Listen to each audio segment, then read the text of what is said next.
அண்ணா ஒரு ஆல்ஸ் கொடுங்க. ஆ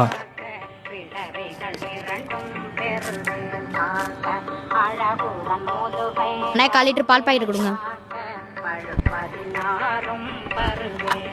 அண்ணே மிச்சம் 1 ரூபாய்க்கு சாக்லேட்லாம் வேணாம்ண்ணே. தினமும் இப்படி தானே ஏமாத்திக்கிருக்கீங்க. எங்க அம்மா இன்னைக்கு 1 ரூபா கொண்டு வர சொல்லிச்சுனே காசு. டேய் 1 ரூபா சில்லற இல்லடா, நாளைக்கு வாங்கிக்கோடா. அண்ணே எங்க அம்மா 1 ரூபா கொண்டு வர சொல்லிச்சுனே மீத காசு.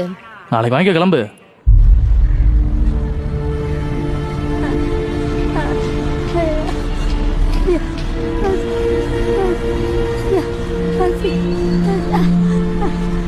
கொடுக்கறதே 1 ரூபாய்க்கு, இதுல டெய்லி ஓசியா கேப்பியா?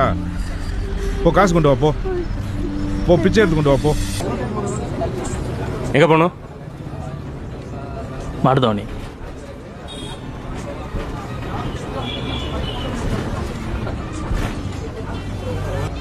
சார் என்னங்க மிச்சம் 1 ரூபா. தராம ஓடியா போறேன்? வர்ற எல்லாருமே நோட்டா கொண்டு வந்தா என்னங்க பண்றது? சில்லற இல்லங்க. அடுத்த ஸ்டாப்ல யாராவது ஏறினா தர்றேன். அப்படி இல்லீங்களா மாடுதவணி வரட்டு தர்றேங்க. டெய்லி சில்லற இல்லாம வந்து நம்ம தலையா. மாடுதவணி போறவங்கள முன்னாடி வந்துருங்க.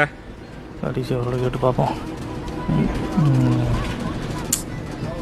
ஏங்க உங்க 1 ரூபாய் வச்சு வீடாங்க கட்ட போறேன். நாளைக்கு இதே பஸ்ல இதே இடத்துல தான் இருப்பேன். வந்து வாங்கிக்கோங்க. நீங்களும் இதே பஸ்ல தான் வருவீங்க. ஆமா. அப்புறம் ஏங்க வாங்க.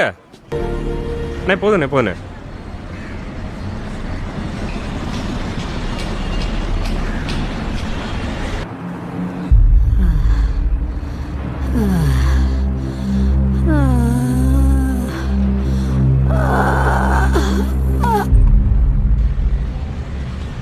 அண்ணே அந்த அம்மா மயக்க மட்டும் கீழே விழுந்துருச்சுண்ணே.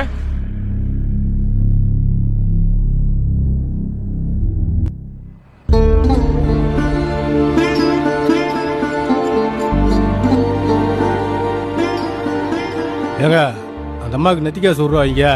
சரி.